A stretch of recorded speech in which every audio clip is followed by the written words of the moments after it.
Enfin, une semaine de détente pour les marchés financiers. On commençait réellement à perdre espoir. Le marché devenait de plus en plus un foutoir. Mais ça, c'était avant les annonces économiques de cette semaine. Ne t'en fais pas, je te présente tout dans cet épisode du Grand Récapitulatif. Salut à tous, ici Boussempa. On se retrouve aujourd'hui, comme tous les week-ends, pour notre épisode du Grand Récapitulatif des annonces économiques de la semaine. Pour tous ceux qui nous découvrent à travers cette vidéo, Boussempa est une communauté de traders et sur cette chaîne YouTube, on développe des concepts en finance, sur la bourse et également en trading. Donc, n'hésite surtout pas à t'abonner, à cliquer sur la cloche de notification pour ne rien rater de nos prochaines vidéos. S'il te plaît, camarade, laisse également un commentaire, ça aide beaucoup pour le référencement. Mets ton avis en commentaire. T'aimes pas, mets tout ça en commentaire. Et on y va sur notre calendrier économique. Aujourd'hui, pas de générique, tellement j'ai hâte de vous présenter ce qui s'est passé cette semaine.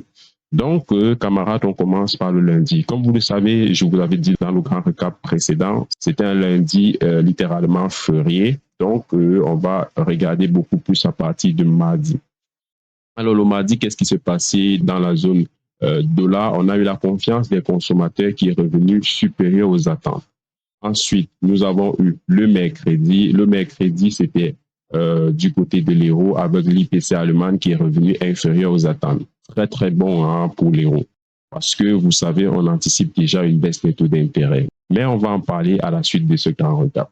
Alors, le jeudi, qu'est-ce qui s'est passé le jeudi? On avait le PIB du côté des États-Unis qui est revenu inférieur aux attentes. On a déjà commencé avec le PIB à avoir des annonces économiques bon pour le dollar cette semaine. Ensuite, on a eu l'inscription hebdomadaire au chômage qui est revenu supérieur aux attentes. Également très bon pour l'économie américaine. Enfin, vous savez, mauvaise nouvelle, bonne nouvelle, bonne nouvelle, mauvaise nouvelle. On en avait parlé dans les grands récaps précédents. Ensuite, on a eu le stock de pétrole brut qui est revenu inférieur aux attentes, donc plutôt positif aussi pour le dollar. Alors, qu'est-ce qui s'est passé le vendredi? Comme je vous avais dit, le vendredi, c'était une journée de grosse volatilité. Et effectivement, nous avons eu un vendredi assez volatile après les annonces économiques sur le PCE. Je vous explique pourquoi. Nous avons eu un PCE, l'indice des prix à la consommation des ménages mensuel qui est revenu inférieur aux attentes. On parle ici d'une différence de 0,1%. Quoi que ça allait insignifiant, mais c'est très, très significatif pour les marchés financiers. Et nous avons également eu une conservation au niveau annuel à 2,8% sur cet indice-ci. Vous savez, je vous avais dit dans le grand cas passé que c'était un indicateur très, très regardé par la Fed pour la politique monétaire future. Donc, lorsque les investisseurs ont vu ceci s'afficher ainsi, ils se sont dit, waouh, du coup, ça veut dire qu'il est très probable que d'ici septembre, que la Fed se met à baisser ses taux d'intérêt, ce qui serait très favorable pour l'économie américaine. Donc, grosse nouvelle. Nous avons eu des annonces économiques cette semaine qui ont été plutôt contre le dollar, ce qui cause un potentiel baisse des taux d'intérêt à long terme au niveau de la zone dollar. Mais pour le moment, on ne va pas juste s'attarder dessus. Comme je vous avais dit au grand récap précédent, on avait eu des annonces économiques également en défaveur du dollar. Cette semaine également, on a eu des annonces économiques en défaveur du dollar. On accumule et après, on verra la décision finale de la Réserve fédérale américaine.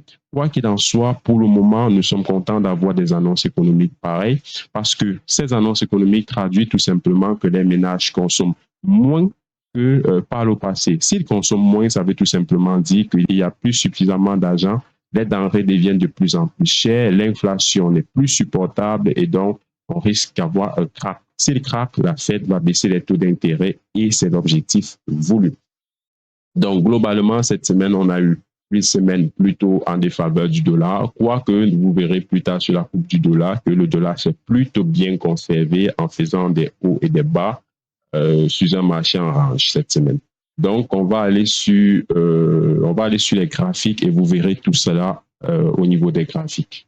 Comme d'habitude, on va commencer par le dollar. Alors, qu'est-ce que le dollar américain nous a fait cette semaine? Une semaine assez conservatrice.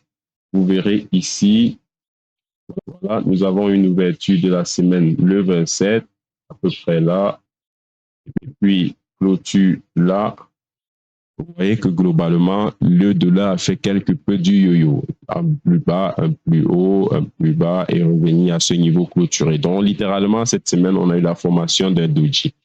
Camarades, ce qu'il faut constater sur cette courbe, c'est que le dollar est en train de se stabiliser. Une stabilisation qui va par la suite être une décision directionnelle pour le dollar. Quoique je pense qu'on aurait une direction baissière parce que tout évolue vers une baisse. Nous avons des annonces économiques qui sont déjà en défaveur du dollar. Nous avons la Fed qui compte bientôt baisser les taux d'intérêt. Bref, si les annonces économiques continuent à évoluer vers une baisse, il y a un potentiel baissier sur le dollar à long terme.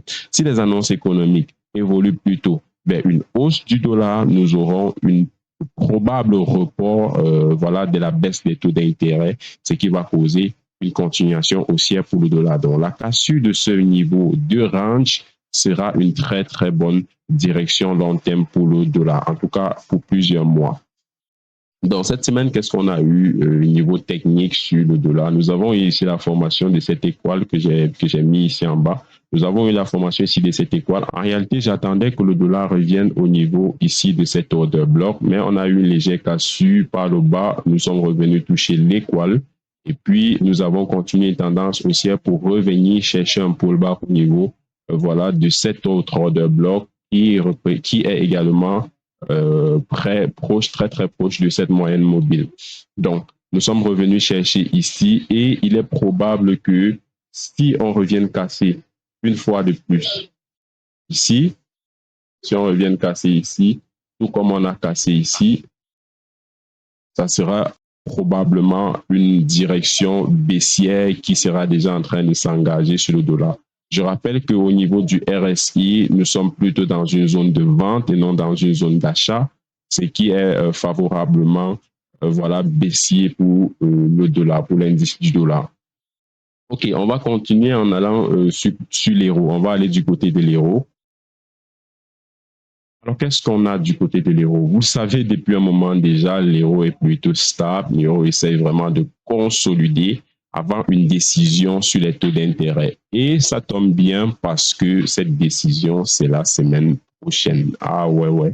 On va en parler en regardant le calendrier économique de la semaine prochaine.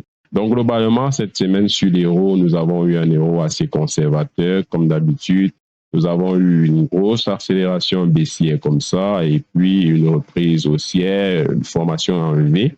Donc, voilà globalement ce qui s'est passé sur l'euro. Quoique, nous sommes plutôt en train d'avoir une tendance qui cherche réellement à baisser. Comme je le dis, si on baisse les taux d'intérêt, en tout cas, si on baisse les taux d'intérêt, je vous explique pourquoi je précise sur ceci lorsqu'on ira sur les calendriers économiques. Quoi qu'il en soit, pour le moment, sur la courbe de l'euro, nous sommes en 1 heure sur l'euro. Voilà, donc sur le RSI, on a à peu près une stabilisation. Quoi qu'il en soit, on ne va pas beaucoup considérer cela parce que réellement, on va attendre les taux d'intérêt du côté de l'Europe avant de commencer réellement à voir quelle sera la direction future pour ce marché-ci. Donc, nous sommes encore dans cette zone de range. On attend vraiment la cassure de cette zone de range pour avoir une décision finale. OK, on va arrêter là. Je serais bien allé sur le GBP, mais nous ne parlons pas encore du GBP dans notre épisode du Grand Recap. Nous ne parlons pas encore du GBP dans notre épisode du Grand Recap. Quoi qu'il en soit, nous avons une analyse assez baissière sur le GBP. OK, allons plutôt sur la semaine prochaine. Mais avant cela, regardons le baromètre des taux de la Fed. OK, nous attendons une décision sur les taux d'intérêt par la Fed le 12 de ce mois, plus précisément dans une semaine, 3 jours, 8 heures, 12 minutes. Et voilà. Donc, cet outil nous permet, comme je vous avais expliqué, de connaître le sentiment général des investisseurs quant à une potentielle politique monétaire future des États-Unis. Et là, qu'est-ce qu'on a? On a 85,6% des investisseurs qui pensent que la politique monétaire sera encore stabilisée entre 5,25 et 5,50, quoique 5,50, c'est beaucoup plus probable. Quoi qu'il en soit, nous nous attendons à avoir le 12 de ce mois des taux d'intérêt aux États-Unis qui seront conservés. Revenons sur notre calendrier économique et cette fois-ci, on regarde ce qui va se passer pour la semaine prochaine.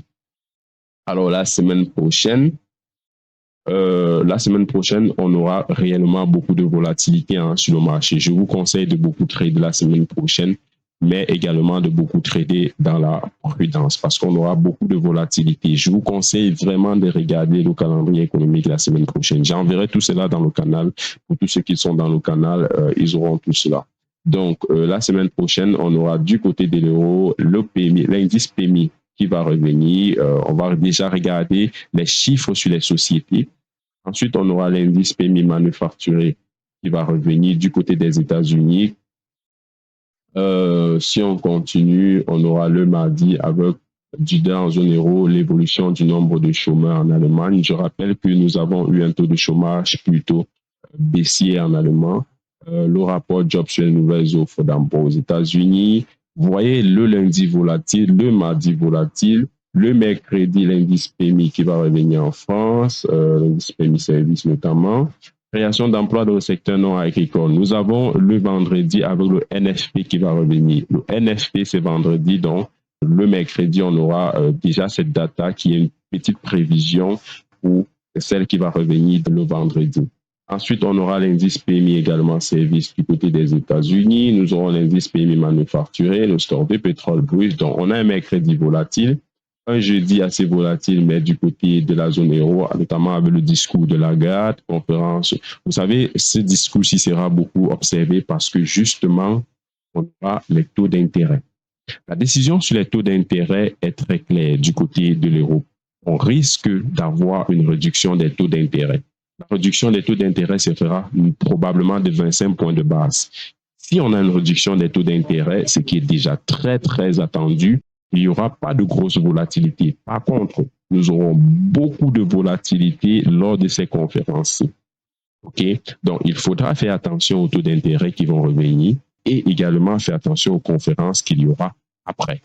Beaucoup plus attention d'ailleurs aux conférences qu'il y aura après. Donc, le jeudi sera très volatile dans la zone euro et par ricochet dans la zone dollar également. Le vendredi, on a le NFP, donc journée très volatile du côté du dollar avec le salaire moyen horaire, la création d'emplois dans le secteur non agricole, le taux de chômage et enfin, nous aurons encore le discours de Lagarde, présidente de la BCE. Donc, voilà globalement à quoi on s'attend pour la semaine prochaine. La semaine prochaine sera une semaine de trading accéléré avec beaucoup de volatilité dont je vous invite à une très grande prudence.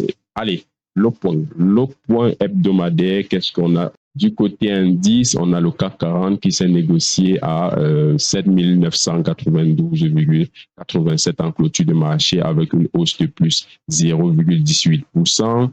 On a le S&P 500 qui s'est négocié à 5277,51 avec une hausse en clôture de marché de 0,80%. On a le Dow Jones qui s'est négocié à 38 686,32 avec une hausse en clôture de marché de 1,51%. Du côté action, on a l'action Apple qui s'est négocié à 192,25 avec une hausse en clôture de marché de 0,54%. On a la société Tesla qui s'est négocié à 178,08 avec une baisse en clôture de marché à moins 0,39%. On a la Société Générale qui s'est négociée à 27,39 avec une hausse en clôture de marché de 0,05%. On a la Société Total Énergie qui s'est négociée à 67,01 avec une hausse en clôture de marché de 2,60%. On continue du côté des devises, on va regarder la devise euro-dollar. On a du côté de l'euro-dollar, la paire euro-dollar s'est négociée à 1,0849 avec une hausse en clôture de marché de 0,16%. Le GBP USD s'est négocié à 1,2742 avec une hausse en clôture de marché de 0,09%. L'USD 4 s'est négocié à 1,3628 avec une baisse en clôture de marché de 0,37%. Du côté crypto, l'Ethereum s'est négocié à 3780,20 avec une baisse en clôture de marché de 0,34%. Le Bitcoin s'est négocié à 67 512 avec une baisse de moins 0,33%. Globalement, camarades, je rappelle que le Bitcoin s'est encore stabilisé entre 67 et 69 000 depuis la dernière hausse. Allez, on s'arrête là pour le point. On va aller maintenant regarder le petit bonus du jour, le sentiment du marché. Alors, comment est-ce que les investisseurs, comment est-ce que les négociateurs voient le marché du côté d'un achat ou bien d'une vente? On va juste regarder quelques paires de devises. Là, on est sur la paire euro-USD. Et sur l'euro-USD, on a littéralement 40% des négociateurs qui pensent qu'il faut acheter et 60% des négociateurs qui pensent qu'il faut vendre. Je vous développerai une stratégie ou plutôt un élément de stratégie. Comment utiliser cet indicateur-ci des sentiments du marché pour pouvoir trader le Forex. Je vous mettrai tout cela. Je ferai une grosse vidéo dessus. Scochez-vous juste, abonnez-vous, cliquez sur la cloche de notification. Bref, la vidéo arrive dans pas très longtemps. Ensuite, qu'est-ce qu'on a comme sentiment assez dominant? On a le gold qui se négocie pour les acheteurs à 63% et plus 37% de personnes qui pensent qu'il faut vendre le gold. Donc, globalement, voilà les sentiments du marché. Je vous laisse regarder, hein, il vous suffit de mettre la vidéo en pause. Ouais, c'est vrai, j'ai parlé très vite, j'ai été très rapide. C'est également pour pas faire une vidéo très longue, camarades. Donc, globalement, voilà à quoi s'attendre pour la semaine prochaine. Alors, qu'est-ce qu'on pense pour la semaine prochaine? Doit-on acheter? Doit-on vendre? Je dirais que c'est une semaine très, très volatile. Soyez juste prudents. Allez, on se quitte sur cette note positive, camarades. N'hésitez surtout pas à mettre un petit commentaire. Ça aide vraiment pour le référencement. Et puis, j'insiste dessus parce que vous ne mettez pas suffisamment de commentaires. Quoi qu'il en soit, j'ai failli oublier. N'hésitez surtout pas à nous rejoindre dans la communauté sur Telegram. Vous aurez tous les liens en description. Donc, cliquez juste dessus, rejoignez la communauté. C'est un clic, les gars. C'est un clic. Allez, ciao. On se retrouve la semaine prochaine.